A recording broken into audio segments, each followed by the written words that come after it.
Bem, pessoal, olá, estamos voltando. Houve uma interrupção aqui do nosso sistema. É normal acontecer isso depois de algum tempo conectado, mas a gente está de volta. Daqui a pouco o Heber Teles, pastor, palestrante, coach, ele vai estar chegando aí para continuar, né, esse bate-papo. Eu estou aguardando somente ele estabelecer conexão conosco para que a gente possa, de fato, aprender mais nesse bate-papo muito interessante sobre empreendedorismo, sobre liderança, sobre como vencer o desemprego. Estou aguardando somente agora. O Weber está chegando aqui, vamos estar estabelecendo conexão com ele. Logo, logo estamos de volta. Pronto, já estamos. Só um instantinho.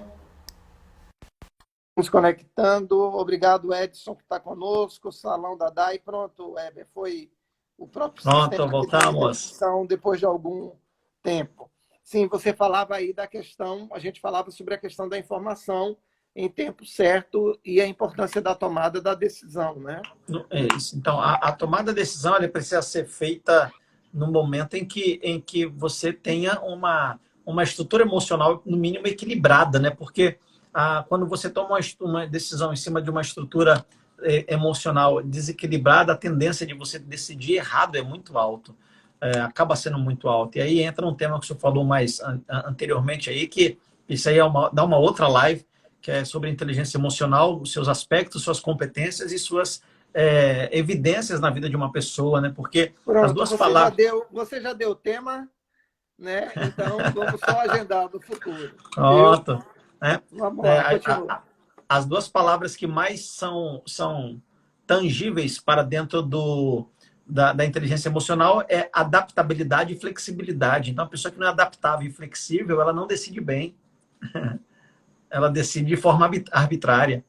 Então, adaptabilidade e flexibilidade é uma das duas palavras principais, segundo Daniel Goleman, dentro da inteligência emocional, sendo que, fora elas, existem Lembrando, deixa eu as ressaltar, porque competências. você está falando aqui com um palestrante do assunto, mas também com um pastor.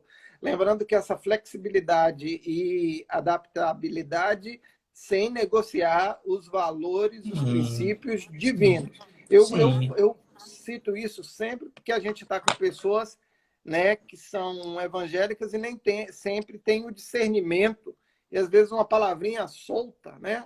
sim, Pode ser assim, tipo, tudo que queria. Então eu tenho que me adaptar, né? Tem gente que pega aquele texto de Paulo, né? Eu tenho que me fazer de tolo para ganhar os tolos. Aí eu digo, então você tem que ir nu para uma praia de nudismo para ganhar o pessoal que está lá. Então precisa ter bom sim, senso na sim. exegese de alguns textos. Eu só estou fazendo essa ressalva, não pelo que você falou, mas pelo público que é tão genérico, e é bom a gente, Sim, né, ter sim. sempre essas considerações aí.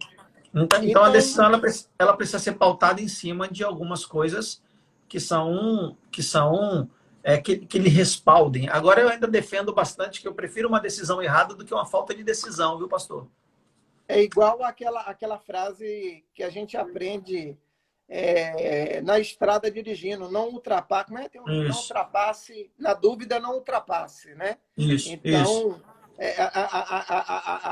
a indefinição, ultrapassa ou não, é melhor ficar sem ultrapassar. Então, na Então, dúvida de tomar decisão ou não, é melhor não fazer nada, que o estrago vai ser menor.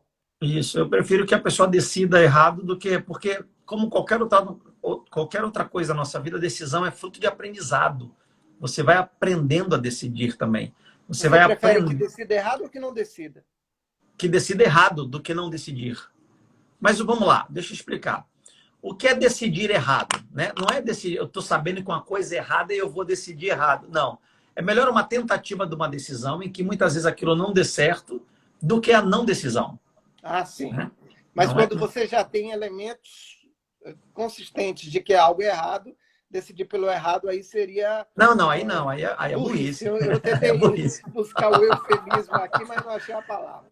Não, aí não existe, aí é burrice, aí não pode. Aí é Eu burrice. falo Aí não que é nem inteligência emocional, aí já é porque seria. ninguém quer decidir errado, né? Mas você, muitas vezes, aconteceu situações que você decide errado. Aconteceu É. situações minhas que eu decidi, depois eu fui ver que a decisão foi errada em várias coisas, em vários negócios, em várias coisas que eu passei. Então, assim, acontece isso, maravilha. Mas a decisão também é um hábito, é um teste, é uma prova, é um aprendizado. Você aprende.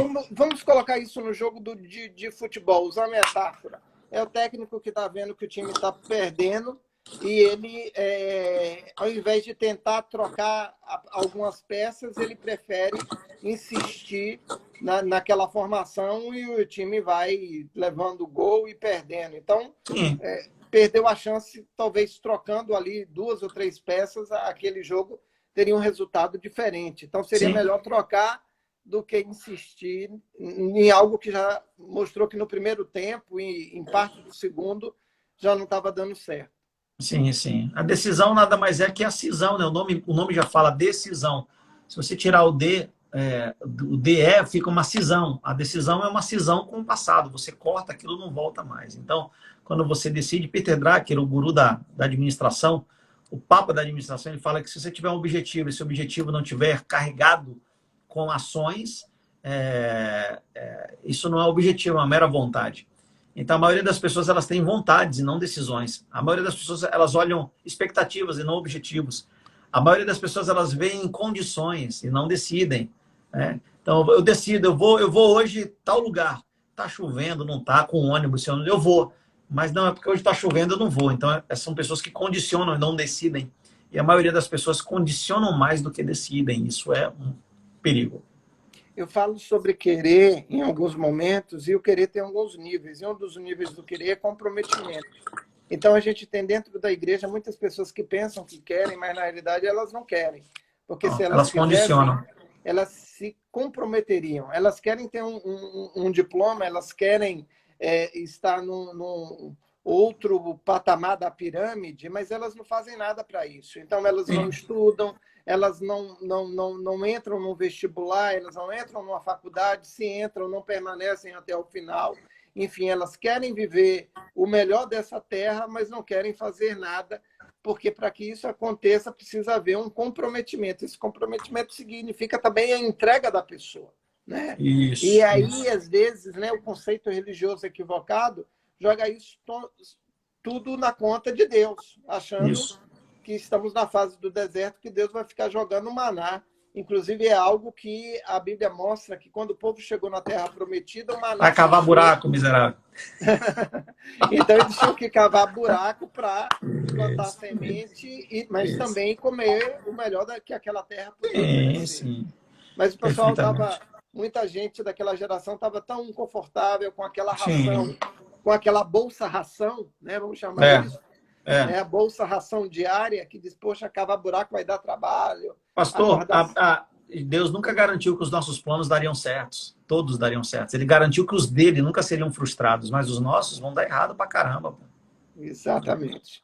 É, Eu quero falar de 2 coisas antes da gente encerrar esse bate-papo, que por mim a gente ia até a meia-noite. Primeiro, nos últimos anos, uma palavrinha nova entrou entrou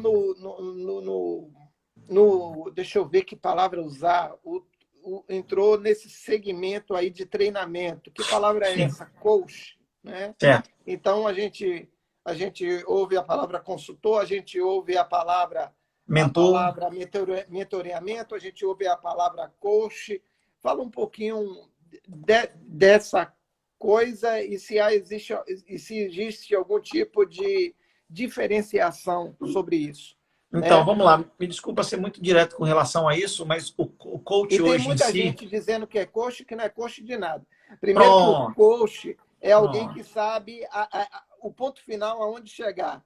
E tem pronto. muita gente que não tem nem GPS e está querendo levar alguém para um lugar que ele nem chegou, Pastor, né? é uma palhaçada isso, viu? Boa, virou uma bagunça, porque a gente não tem órgão regulador no Brasil para isso. Mas Uhum. vamos lá. No Brasil hoje você já tem coach para ajudar alguém a deixar de ser coach. Então tá top, assim, tá uma bagunça desse jeito já, né? O cara é coach Um coach para desfazer. para ensinar o outro a deixar de ser coach, né? Então, assim, é uma doideira. Mas, enfim, o coach nada mais é que alguém que se prepara para ajudar com que outras pessoas enxerguem de uma forma diferente uma situação e conduzam ela de um ponto A para um ponto B. Nada mais do que isso. Nada mais que isso. Certamente é alguém que também conseguiu chegar no ponto B, né? Porque... Vamos lá. Nem sempre, nem sempre, nem sempre. Vamos lá. É porque assim... Não necessariamente no ponto B, porque o meu ponto B, aonde eu quero chegar, pode não ser o que você já chegou. Mas é alguém que sabe o caminho das pedras para se chegar lá. É porque muitas vezes você só precisa de alguém que ajude você. O coach, ele, por exemplo, o mentor indica o caminho. O coach não indica o caminho. O coach, ele busca soluções dentro de você mesmo. Então, por exemplo, muitas vezes você sabe qual o caminho, você só não tem coragem de encarar esse caminho. Então, o coach, ele vai dentro de você buscar as respostas que você precisa. Por exemplo, eu estou procrastinando muito. Ok, o que você tem feito para procrastinar? Tal coisa. Ok, você reconhece isso sim. De 0 a 10, quanto você ganha procrastinando? De 0 a 10, quanto que você perde? O que você perde, o que você ganha? Você vai continuar procrastinando? No final, não. A pessoa, o que você vai fazer a partir de agora para não procrastinar? É alguém que organiza o seu pensamento. Apenas isso. Então, o coach seria alguém que vai na estrutura do cara. Enquanto o consultor, ele é vamos colocar assim, um médico que dá a receita de como ele se curar daquilo. Isso, né? Isso. É porque muitas vezes o consultor, ele apenas ele dá aquela consultoria, ele não se envolve de uma forma tão complexa junto com o seu cliente. O mentor dá a direção, vai por aqui, aqui dá certo. Porém, o coach tenta trabalhar isso. Acontece que, por exemplo, eu fiz 780 horas aula de coach. Eu estou iniciando agora o meu mestrado pela Florida Christian University, em coach também. Eu dedico, eu leio 54 livros por ano para tentar entender um pouquinho mais de mim mesmo. Então, você está ajudando aí nessa média nacional, né? Você já ajuda 53 pessoas que não leem. Porque se eu conheço um pouquinho mais de mim, eu consigo ajudar um pouco mais os outros, né? Então, assim, eu busco algo para que eu seja um profissional diferenciado na minha área. Agora, tem gente, pastor, que foi para um curso de final de semana e chegou para os outros, quer que eu possa te ajudar? Pode ajudar em nada, irmão. Você não está pronto para ajudar ninguém. Ajudar em quê? Então, é loucura, pastor. Tem muita loucura. Você precisa ser ajudado e não ajudar. É aí que nasce a palavra desenvolvimento, né? Já parou para pensar nisso, pastorzão? O que é desenvolvimento? A gente, quando vai buscando um curso, uma capacitação, uma mentoria, um livro, você vai se desenvolvendo, né? E o que é desenvolver na nossa concepção? Crescendo. Mas olha a palavra, desenvolver, desligar, é tirar a luz, né? Despistar, tirar a visão, a pista. Desenvolver é tirar o envolvimento em você. Porque quanto mais essência você for, melhor você é. Uma cebola que é descascada, que tem as suas camadas sendo descascadas até chegar no Isso é desenvolver. Se desenvolver não é pegar suas camadas e proteger a sua essência. Porque tem gente que está mostrando ser quem não é. Então, desenvolver é justamente o quanto você cresce e começa a tirar o que envolve você. E o que mostra quem você não é. Para chegar no ponto de mostrar quem você é. Isso é desenvolver. É quando você é você. Você passa a viver você é a essência. Então, o coach raiz, vamos chamar assim, ele é alguém que ajuda de desconstrução. De desconstrução, né? Para construir um novo. Para construir uma nova mentalidade. Perfeito. E outra coisa interessante, pastor, é que é alguém que vai ajudar você a sair de um ponto A para um ponto B, não é para um ponto Z. As pessoas hoje estão programadas a pegar um chip e colocar, isso vai acontecer em uma semana. Por isso que elas dizem da academia, da faculdade, do estudo, da leitura, de tudo, da igreja. O cara vai para a igreja. Frustra porque as promessas são tão mirabolantes e na hora que vai para o mundo prático isso não acontece. Não acontece, exatamente. Então, eu gosto da palavrinha quando chama assim, o coach é um organizador, sabe, pastor? É um organizador. Muitas vezes, eu não sei se alguém aqui na live já passou por isso, eu já passei bastante. Em alguns momentos da minha vida, tem momentos da nossa vida, pastor, que a gente está devendo bastante, você deve muito. E normalmente as pessoas que devem muito... Devendo dinheiro ou devendo para si mesmo? Assim. Não, dinheiro. E aí, normalmente você pergunta assim para uma pessoa dessa, meu amigo, quando você vai dar uma assessoria, por exemplo, quanto você está devendo? Cara, rapaz, se somar tudo aqui dá uns 10 mil. Tá bom, bora botar no papel. Quando você vai colocar no papel, ele está devendo 30 mil. Porque você já está criando mecanismos de autossabotagem para não encarar a realidade. Então, o cara ele vai, ok, é 30 mil. Agora, vamos organizar aqui, ó, por onde a gente começa a pagar. Então, a partir daquele momento, uma pessoa de fora, ela consegue situar você dentro do seu... Vamos pagar isso aqui que tem mais juros, vamos deixar isso aqui para depois. Isso aqui nem pague agora, vamos negociar lá na frente. É alguém que organiza você. Da mesma forma que você começa limpando uma casa por partes, você organiza as finanças por partes, você organiza também as suas emoções por partes, para que eu possa trabalhar as emoções. Então, o coach é alguém que vai poder ajudar você a organizar alguma área da sua vida, a depender da sua linha de trabalho. A minha linha de trabalho é... também, né? Nesse aspecto aí Consultor também o também. consultor Sim. andam paralelamente, né? Só que o consultor Isso. não entra na parte que eu apelidei aí de cebola, no sentido de Isso. desconstruir o cara, mas é o cara que também dá passo. Poderíamos classificar consultor e mentor a mesma coisa? Não. Consultor e mentor, porque depende, né? Porque, vamos Porque lá, às vezes o mentor é aquele que inspira através de ideias ou coisas, e você mas nem não tá conhece. Hã? E você nem conhece. Desculpa, É. e ele nem conhece você. Isso. Um escritor pode ser um mentor sem necessariamente estar presencialmente. Isso. Bem, quero falar de duas coisas para a gente encerrar esse papo, que Bora. por mim iria até meia-noite. Mas vamos lá. Eu escrevi um livro, eu tenho alguns livros de liderança, mas o meu último livro de liderança fala sobre liderança em alta performance, ou seja, uma coisa, vamos dizer assim, numa outra voltagem, numa outra velocidade. Porque existem demandas, tipo agora, pós-pandemia, não dá para se andar no mesmo compasso que estava antes. Ou seja, empresas, organizações, igreja, dentro desse pacote de organizações, se quiserem voltar pelo menos o que eram, vão ter que acelerar mais, né? Sim, bastante. Mas isso não é um processo assim que você aperta um botão em algum lugar da empresa ou da igreja, mas é algo que vai depender dos colaboradores, né? Isso. Então, eu não quero falar do que eu escrevi no livro, eu quero que você me diga aí uma dica aí de alta performance. Vai lá. Eita, boa pergunta. Alta performance. O que é alta performance? É aquilo que performa um pouco mais do que o que você performava antes, né? Então, mais uma vez, a alta performance, e você sai de um ponto A e você vai para um ponto B, e não para um ponto P, M, X. Você é alta performance. O maior inimigo da alta performance não, isso aí é outra pergunta, que eu entraria em autossabotagem. Então tá bom. Então vou segurar essa resposta aqui. Então, alta performance nada mais porque eu ia falar de comparação, né? Porque o que evita você a ter uma performance melhor são os padrões comparativos que você tem. Vou dar um exemplo. Você fala assim, poxa, eu queria pregar como fulano. E eu já vivi uma época da minha vida que eu ouvia tanto algumas pessoas que comecei a ficar parecido com elas. Isso é até legal, você se inspira nisso. Porém, eu comecei a deixar de ser quem eu era, pregando, falando, palestrando.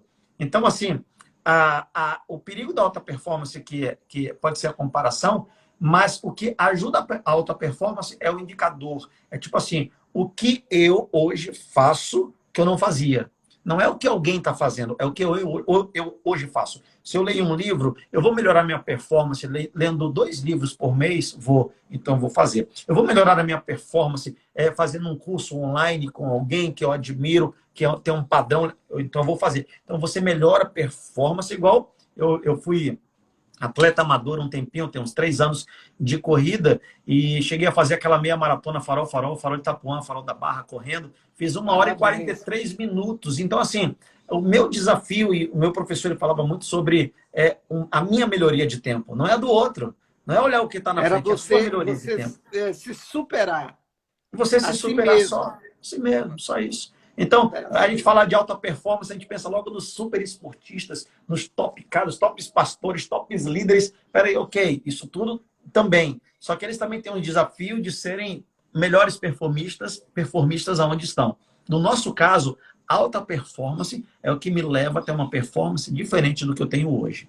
Em qualquer área, eu me sinto melhor. Por isso que no meu grupo de leitura, por exemplo, eu falo sobre metas diárias, pastor.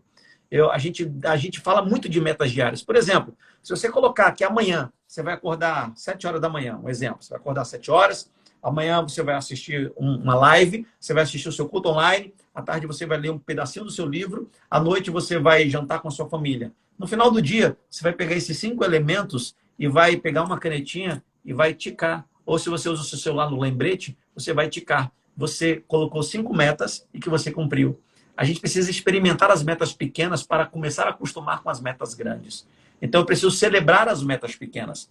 Porque o cara fala assim, eu vou ler um livro em 10 dias, tem 100 páginas, são 10 páginas por dia. Só que no nosso costume, quando tiver 8 dias, ele começa a ler. Aí ele fala, caramba, vai ficar apertado.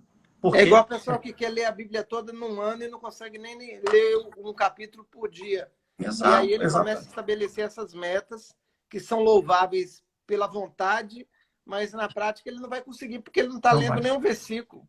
Exato. Aí o que, é que acontece? Sabe o que é? A frustração, né? E a frustração é a mãe da expectativa. Aí ele se sente um fracassado, se compara com outro que diz que lê 3 vezes no ano uma Bíblia, e ele diz, pô, eu não nasci para esse negócio. Então, exatamente. Aí ele para, né? Porque tem uma das... pastor, a motivação ela é maravilhosa para você começar qualquer coisa, mas o que faz você terminar as coisas é a disciplina, não é a motivação. Então, assim, a motivação começa, a disciplina termina. Acontece que nós somos lembrados mais pelas coisas que nós terminamos do que pelas coisas que nós começamos. Então, terminar é mais importante que começar. Então, por isso que a disciplina é o que mantém o término. Isso. É o que mantém o final. É o que mantém você chegar. A disciplina não é a motivação. Por quê? Porque a motivação acaba, sempre acaba. Isso é normal. Segunda pergunta, eu acho que é a penúltima aqui da minha lista, autossabotagem. Ou seja, por incrível que pareça, tem pessoas que se autodestroem.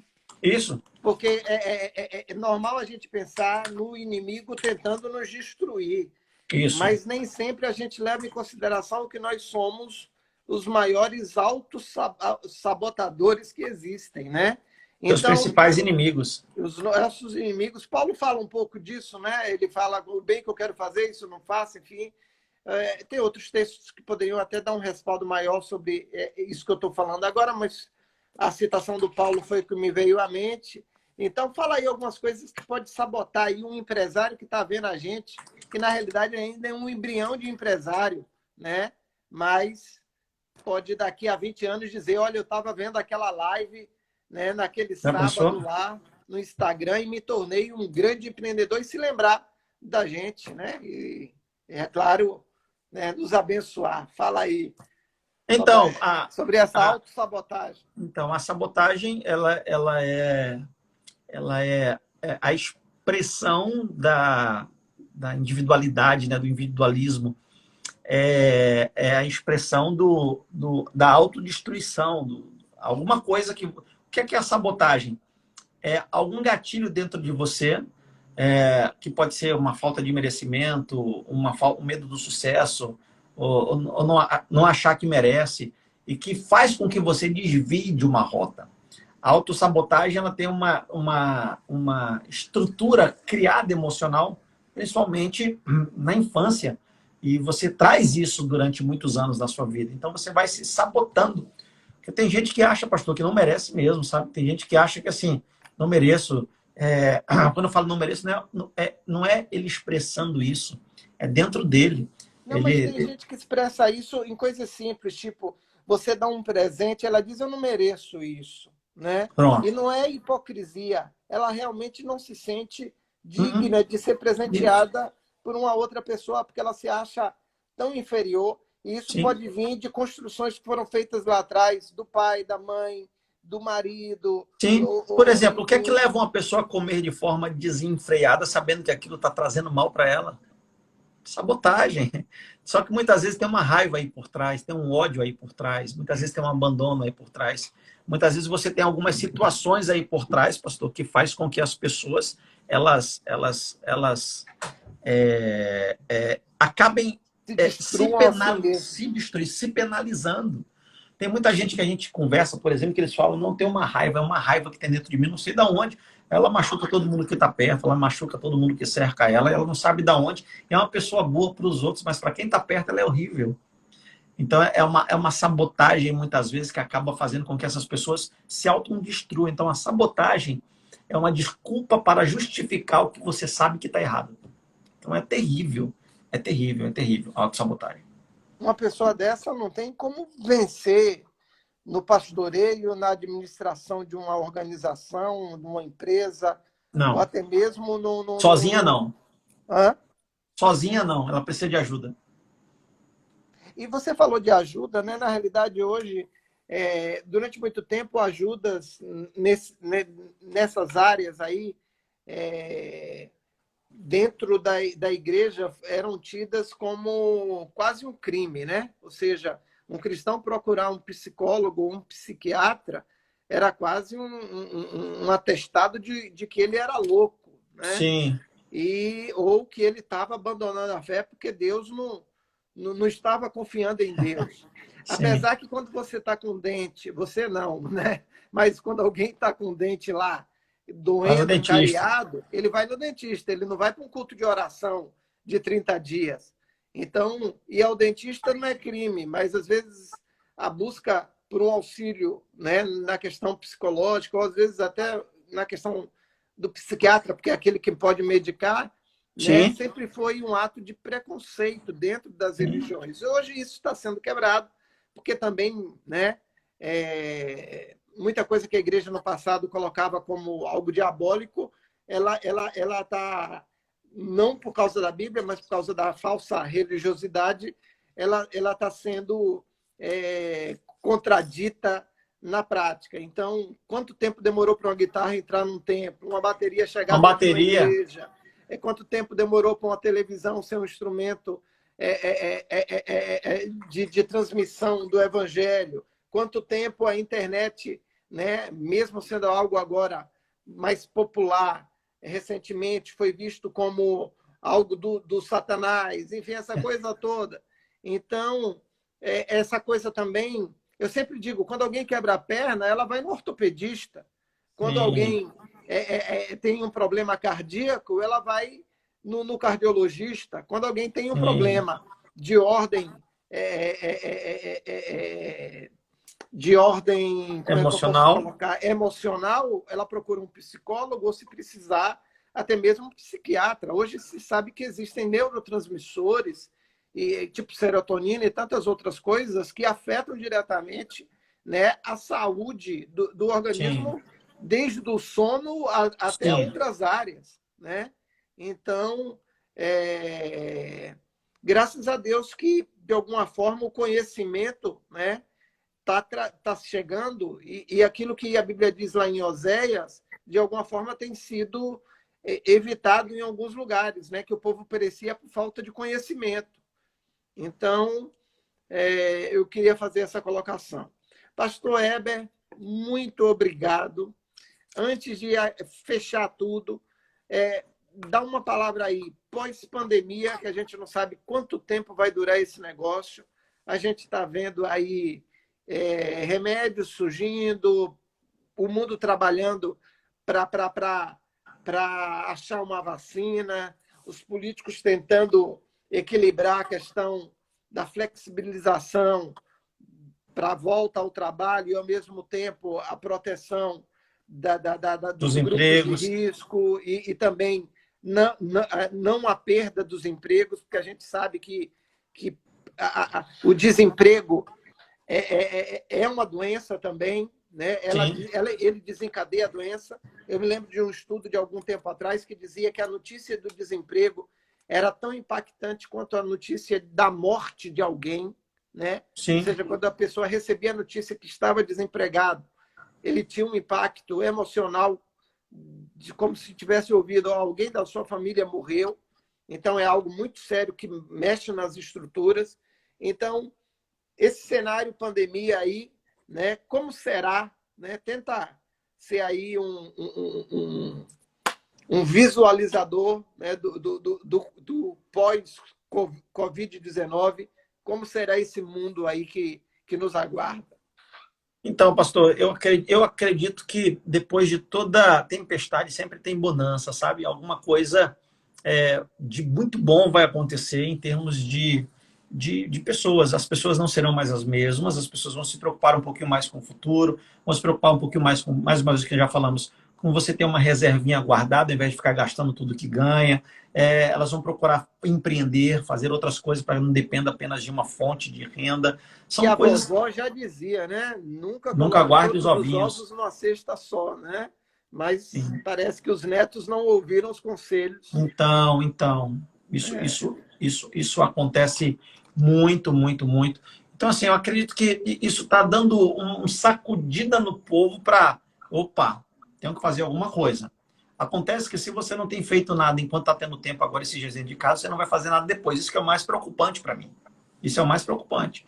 Se a pessoa agora que pode dedicar um pouco mais a Deus, pode dedicar um pouco mais em oração, pode dedicar um pouco mais em leitura, pode dedicar um pouco mais em qualquer outra coisa, ela não faz agora, ela não vai fazer nunca. A não ser que algo muito forte de mudança pessoal aconteça. Porque são decisões, né? Que precisam ser tomadas. Então, eu acredito que é uma oportunidade muito grande de aprender, de crescer e de mudar. Vamos sair aqueles que aproveitaram melhores. Não estamos negligenciando, sabe, pastor? As pessoas que passam dificuldades tremendas, era o único emprego da família, com 3, 4, 5 filhos, e perdeu o emprego. São situações, nós temos ajudado muitas pessoas aqui na nossa igreja também, com É. cestas e etc., porque faz parte, isso é uma outra coisa. Porém, eles não são a margem da sociedade, eles são sociedade também. O que se aprende com isso também? Qual vai ser o novo gatilho? Qual vai ser o novo passo? O que é que vai se montar? O que é que vai fazer? Porque quando a gente fala aqui, a primeira desculpa que alguém dá quando vai empreender é não ter dinheiro. Você vê todas as grandes empresas do mundo começaram sem dinheiro, com empréstimo. O cara vendeu a televisão, vendeu o cachorro, vendeu alguma coisa em casa e começou. O que nós não podemos fazer é parar, porque grandes coisas, com certeza, estão vindo por aí. Bem, pessoal, quero agradecer a companhia de vocês. Para quem chegou depois, eu estou falando com o Weber Teles.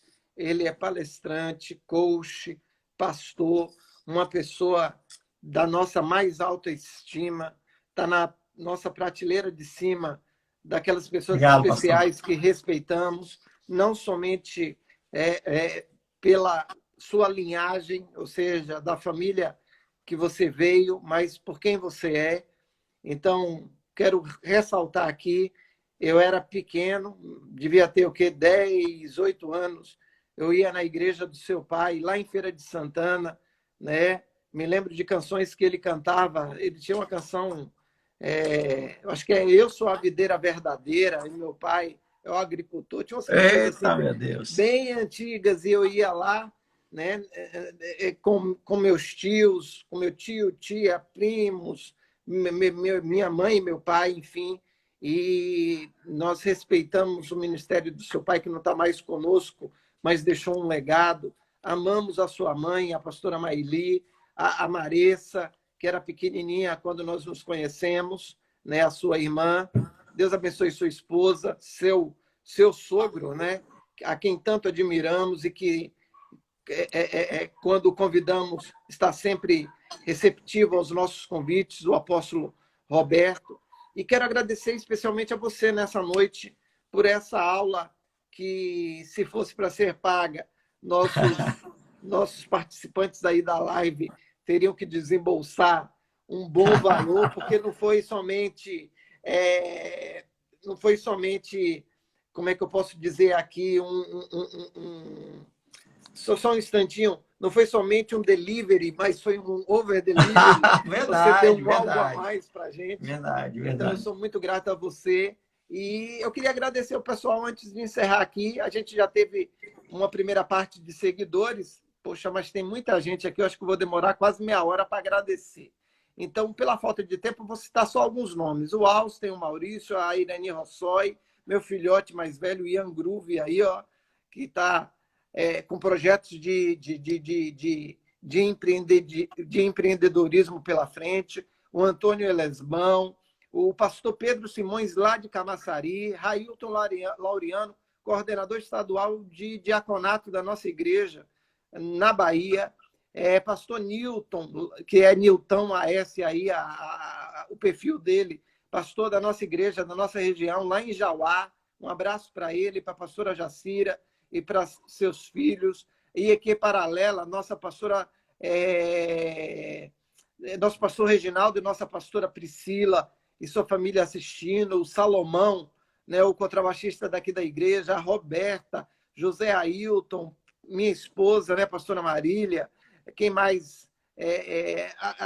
A Luciene, tem um salão de beleza aqui da DAI, Edson Neiva, que é da Prefeitura de Salvador, está assistindo aqui, acompanhando a gente. Gente chegado aí ao ACM, né? Então, um abraço ao nosso prefeito aí, que Deus ilumine a mente dele, porque nesses últimos dias, tomadas de decisões são algo quase que corriqueiro, né?